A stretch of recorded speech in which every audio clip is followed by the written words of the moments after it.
دنیا کی 16 یونیورسٹیز کے ان ڈپارٹمنٹس کے ڈینز آئے جو لا کی ڈپارٹمنٹ ان کے اور جن کا تعلق انڈسٹری سے تھا، امریکہ سے لے کے چائنا تک۔ میں حیران پریشان کہ میں کہاں پر کیا ہوں، اتنے بڑے لوگ آ گئے اس پہ ڈسکشن کے لیے۔ یہ اتنے بڑے سبجیکٹ ہیں کہ جہاں ہمارے ہاں سب سے نیگلیکٹڈ سبجیکٹ ہے۔ بنیادی بات تو پہلے یہ ہے کہ ہمارے ہاں لفظ مزدور بولنا ہی توہین سمجھا جاتا ہے، نمبر 1۔ اور یورپ پورے کی ترقی ہی اسی کے بل بوتے ہوئی ہے۔ یورپ پورے کی ترقی ہی لیبر پارٹیز نے کی ہے، اس کی وہاں کی سوشلسٹ پارٹیز نے کی ہے۔ پوری انڈسٹریلائزیشن کی پالیسی بھی انہوں نے بنائی ہے، چاہیے یورپ کی تاریخ میں پڑھی ہے اسے۔ ہمارے یہاں لفظ مزدور سن کے ہم ایسے کالر اوپر کر کے گزرنے کی کوشش کرتے ہیں، یار میں مزدور ہوں۔ تو یہ ہمارے یہاں وہ کلچر ہی ڈیولپ ہوا جسے انڈسٹریلائزیشن کا کلچر کہتے ہیں۔ اب ہونا یہ چاہیے تھا کہ جس وقت یہ انڈسٹریلائزیشن ہوئی اور 90 کارخانے قائم ہوئے، یہ بعد میں حوالے کیے گئے پاکستان میں سرمایہ داروں کو۔ پھر ایک پالیسی بنی کہ یہ کارخانے سرمایہ داروں کو دے دیے جائیں۔ اب بنے لون لے کے مختلف ممالک سے، IMF سے، ورلڈ بینک سے اور کئی انٹرنیشنل کنسورشیم جو تھے جو ان سے پیسہ لیا گیا، اس کے تحت وہ ادارے بنے۔ اور یہ اچھی بات ہے، ادارے بن گئے۔ اب اس کا قرضہ واپس بھی تو دینا ہے نا اپنے ماما سود کی۔ خدا واسطے تو کوئی کچھ نہیں دیتا دنیا میں۔ دنیا کا کوئی ملک، میں نے تو 50-60 ملک گھوم کے دیکھ لیا، کوئی ملک بھی فری قرضہ نہیں دیتا۔ فری لنچ ہی کوئی نہیں ہے دنیا میں، تصور ہی نہیں ہے۔ ہمارے یہاں فری لنچ کا تصور ہے، وہاں کوئی فری لنچ کا تصور نہیں۔ تو وہ پیسہ واپس بھی کر رہے ہیں۔ وہ انہوں نے ادارے سارے کے سارے مختلف خاندانوں کو دے دیے۔ اور ایک زمانے میں اس ملک میں ایک تحریک چلی تھی جس میں 20 خاندانوں کا ذکر ہوتا ہے۔ وہ 20 خاندان وہیں سے جنم لیے تھے جو انڈسٹری ان کو دی گئی۔ ان میں گلیکا تھے، سیگل تھے، ہاشوانی تھے، اس میں یہ میاں منشا تھے، اس ٹائپ کے جتنے لوگ تھے یہ سارے اس میں سب لوگ آئے۔ پورا ان کو آدم جی، برلا ٹاٹا ٹائپ جو یہاں لوگ تھے، وہ سارے کے سارے وہ کارخانے ان کو دے دیے گئے۔ میں جب پڑھاتے ہیں میرے بچوں کی طرح ہیں تیمور، ماشاء اللہ بہت آگے نکل گئے، اللہ ان کو اور ترقی دے۔ یہ ریسرچ کرتے ہیں، کچھ مجھے بھی شوق ہے کہیں نہ کہیں کتابوں میں ادھر ادھر گھومنے پھرنے کا، کیڑوں کی طرح گھستا ہوں میں کتابوں میں۔ مجھے وہ ڈیٹا ابھی تک نہیں مل پایا کہ وہ کن کنڈیشنز پہ وہ کارخانے کتنے پیسوں پہ دیے گئے، کیونکہ ریکارڈ یہ شو کرتا ہے کہ وہ فری نہیں دیے گئے، ان سے طے ہوا تھا کہ آپ اتنے پیسے دیں گے، کن ٹرمز اینڈ کنڈیشنز پہ دیں گے، اور اسٹیٹ بینک اس میں اس کا ذمہ دار تھا۔ وہ تیمور صاحب وہ ریسرچ مجھے نہیں مل پائی، ورنہ میں آج اس کا بھی ذکر کرتا ہوں۔ وہ کارخانے 12 دے دیے گئے اور ہم اس پہلے قرضے کے نیچے ہم وہاں سے آئے۔ مطلب پاکستانی قوم پہلے انٹرنیشنل قرضے کے نیچے آئی کہ ہم نے وہ کارخانے دے، اور پرائیویٹ سیکٹر نے اپنے کارخانوں کا آغاز کیا۔ پھر اس کے بعد ایوب خان صاحب کا دور، ماشاء اللہ کا دور آ جاتا ہے۔ مطلب یہ سارا اس وقت کا معاملہ جب ماشاء اللہ نہیں، 1953 سے 56-58 تک تو ماشاء اللہ نہیں تھا، تو پرائیویٹ مطلب کہ سول لوگ ہی بس انتظار۔ پھر جب ایوب خان صاحب آ گئے تو پھر صورتحال میں بہت سی تبدیلیاں آئیں، لیکن انہوں نے بھی آ کر ان اداروں کے معاملے میں کوئی پالیسی بدلی نہیں۔ انہوں نے بھی لون لے کر انڈسٹری لگانے کے عمل کو جاری رکھا اور وہ انڈسٹری سرمایہ داروں کو دینے کا کام چلتا رہا۔ اب جب اس کے بعد بھٹو صاحب کا دور حکومت آیا، بات تو اور میں مختصر کرتا ہوں، تیمور صاحب نے مجھ سے بہتر گفتگو یہ کریں گے، اس میں ان کا سبجیکٹ ہے بھی۔ ہم نے تو پرانے زمانے کی اکنامکس پڑھی ہے نا، یہ لیٹسٹ زمانے کے اکانومسٹ ہیں، یعنی کہ اب تو سبجیکٹ اکنامکس کا نام بھی نہیں آتا، اب تو پتہ نہیں کیا کیا نام آ گیا۔ میں تو 73 میں ماسٹر کیا اکنامکس میں، اب اکنامکس پڑھتے کوئی نہیں اور اس کے ساتھ سبجیکٹ آگے بہت سے۔ تو وہ جو بھٹو صاحب کا دور آیا، انہوں نے اداروں کو گورنمنٹ کی ملکیت میں لینے کا اعلان کیا، یہ ان کی پارٹی کا بنیادی منشور تھا کہ ہم اداروں کو سرکاری سرپرستی میں دیں گے، یعنی کہ نیشنلائز کریں۔ انہوں نے پرائیویٹ سیکٹر کے کارخانوں کو نیشنلائز کیا۔ اب جو کارخانے چلے گئے تھے سرکاری کارخانے پرائیویٹ مالکان کی طرف، ان میں سے بھی کچھ کارخانوں کو انہوں نے پرائیویٹ کیا، اپنا نیشنلائز کیا، اور جو پرائیویٹ مالکان نے اپنے طور پر کارخانے لگائے تھے ان کو بھی نیشنلائز کیا۔ وہ ایک نیا علا پاکستان کی سیاست میں شروع ہوا. اب اس سب میں جو تعلیم کا سسٹم بھی آ جاتا ہے. اب کیونکہ ہمارا میرا پیریڈ شاید یہاں بیٹھے ہوئے لوگوں کی عمر کے لحاظ سے شاید میں سب سے شاید سینئر ہو گئے. 67 میں میری کالج لائف شروع ہوئی. اب 67 میں آپ دیکھتے ہیں کس کی کالج لائف شروع ہوئی ہوگی. تو وہ کالجز کا ماحول میں نے دیکھا ہے. جو پرائیویٹ کالجز اس وقت ہوتے ہی نہیں تھے. مطلب کہ پنڈی میں میرا تعلق تھا, پنڈی میں سرکاری کالج تھا, 2 گورنمنٹ کالج تھے اور ایک گورنمنٹ کالج تھا جو پرائیویٹ سیکٹر کے پاس تھا پہلے سے. وہ مشنری کے لیے چلتا تھا, جیسے ایف سی کالج اور مرے کالج اور یہ کالج چلتے تھے. سیالکوٹ کا مرے کالج, لاہور کا ایف سی کالج اور پنڈی کا گورنمنٹ کالج. یہ مشنری اس کے تحت چلتے تھے. وہ مشنری کے اپنے سسٹم بھی بہت اعلیٰ پائے, خوش تھے, استاد بھی خوش تھے, طلبا بھی خوش تھے, اور وہ ماڈرن کالج کرواتے تھے. ہمارے کالج پینڈو کالج کرواتے تھے. جن کالجز میں ہم گورنمنٹ کالجز میں ہم پڑھتے تھے وہ پینڈو کالجز کرواتے تھے. تو وہ وہاں پر استاد بھی مطمئن تھا, طالب علم بھی مطمئن تھے. ٹاٹ اسکولوں میں ہم پڑھے ہوئے تھے, ٹاٹ اسکولوں سے ہی کالجوں تک آئے, اور کالجوں میں پنکھے کسی میں ہوتے تھے, کمروں میں کسی میں نہیں ہوتے تھے, اسی میں اسی کا خبر ہی کوئی نہیں تھا. لیکن آپ ایک بات دیکھیے کہ ساری باتوں کے باوجود اس دور نے یہاں پر ایک ٹیلنٹ کریٹ کیا. اس دور کے لوگوں کی ہی ایجادات آج ہمیں نظر آتی ہیں. بعد میں کچھ پیدا نہیں کر سکے.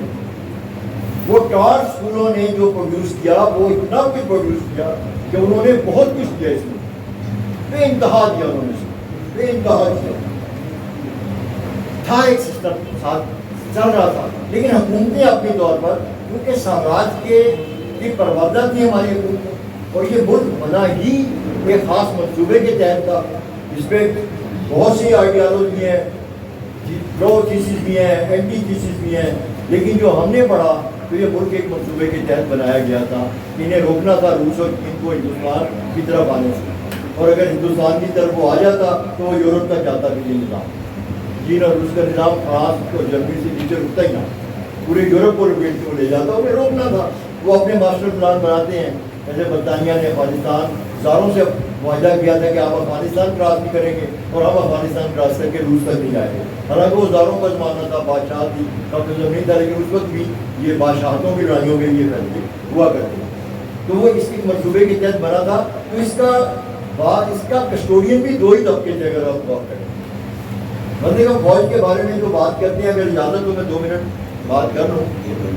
پاکستان بنا تو مجھے بتائیے کہ کون سی بڑی اسٹرانگسٹ پارٹی جس ملک میں, کسی کو بھی نام یاد ہوگی, وہ پارٹی بہت طاقتور پارٹی جیسے کانگریس تھی ہندوستان میں. اس ٹائپ کی کوئی پارٹی پاکستان میں کوئی نام نہیں ہوتا ہے. سہروردی صاحب کی عوامی لیگ تھی, سہروردی صاحب کو جیل میں مارا انہوں نے. اسی میں سے مجیب الرحمان پیدا ہوا. مجیب الرحمان اسی جماعت کی پیدا ہوا ہے. اس جماعت کو انہوں نے پھلنے پھولنے لگے. کمیونسٹ تھے اس ملک میں موجود تھے, جو نیشنلسٹ ہوتے ہیں. کمیونسٹ جو ہے وہ ہمیشہ جس دھرتی پہ رہتا ہے اس سے پیار کرتا ہے. دنیا کی پوری تاریخ میں کسی کمیونسٹ نے اپنے ملک کے خلاف بغاوت کی, پوری انسانی تاریخ جتنی پڑھ لیا. کمیونزم سے مارکس کی تعلیمات جب سے آئی ہیں اس سے لے کر اور انقلابات کے زمانے تک اپنے ملکوں کے خلاف کمیونسٹ کبھی نہیں گئے. وہ استحصالی قوتوں کے خلاف لڑتے ہیں, سامراجی قوتوں کے خلاف لڑتے ہیں. وہ ان کے خلاف لڑتے ہیں جو لوگوں کی محنت کا استحصال کرتے ہیں, محنت کا استحصال کرنے والوں کے خلاف لڑتے ہیں. اسی میں ان کی فیوز ہوتا ہے. تو جب پارٹی ہی نہیں تھی تو کسٹوڈین کون تھا اس ملک کا؟ اب یہ سوال ہے ایک سب کے لیے, کون کسٹوڈین تھا اس ملک کا؟ اس ملک کے کسٹوڈین 4 طبقات. نمبر 1 فوج, ویل آرگنائز, مسلح, طاقتور. نمبر 2 بیوروکریسی, ٹرین, پڑھی لکھی, برٹش امپائر کے نیچے تاج برطانیہ کی سرپرستی میں بننے والی وہ بیوروکریسی جو ہندوستان میں پہلے بنی اور پولیٹیکل نظام بعد میں بنا. ہندوستان پولیٹیکل سسٹم ہندوستان کا بعد میں بنا, بیوروکریسی پہلے بنی. اور بیوروکریٹ ڈائریکٹ جواب دیتا تھا تاج برطانیہ کو. اسے نہ کوئی ڈسمس کر سکتا تھا نہ کوئی اپوائنٹ کر سکتا تھا. اس کے اپوائنٹمنٹ بھی ملکہ کرتی تھی یا بادشاہ کرتا تھا, اور نکالتا بھی ملکہ اور بادشاہ تھا. وہ تھے یہاں.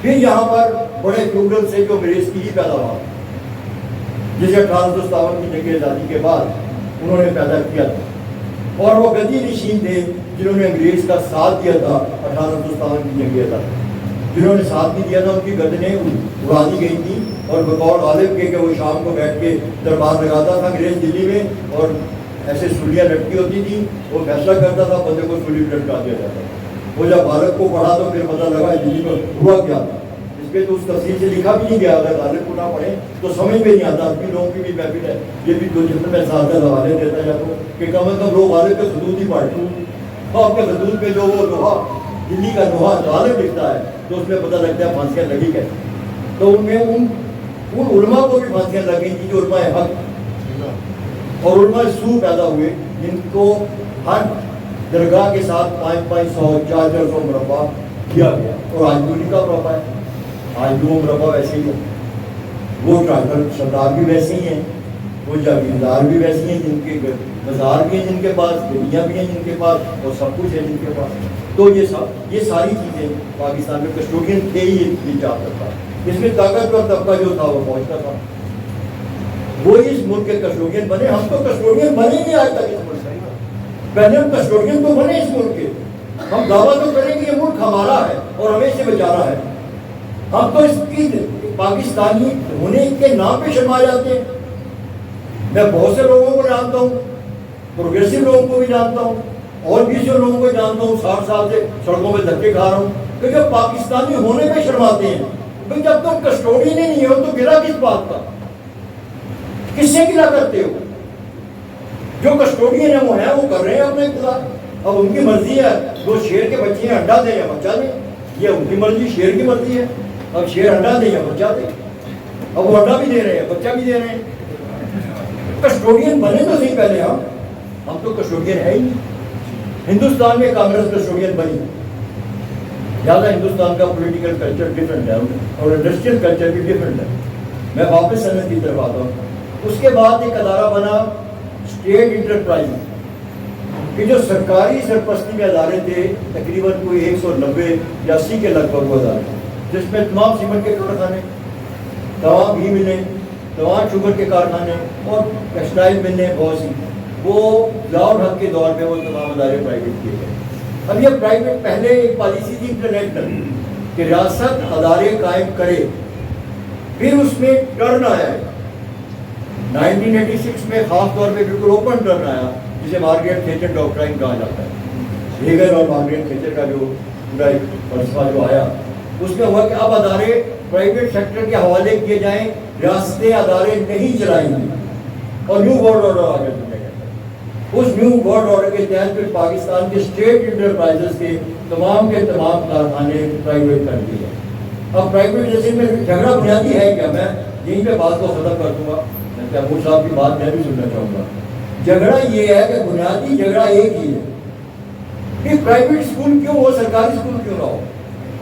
پرائیویٹ اسکول میں تو گھر والا زیادہ فیس دیتا ہے، میں بچہ پڑھاتا ہوں تو میں تو پتہ نہیں کہاں سے پیسے اکٹھے کر کے بچے کی فیس دیتا ہوں، لیکن ٹیچر کی طرح نہیں ہے۔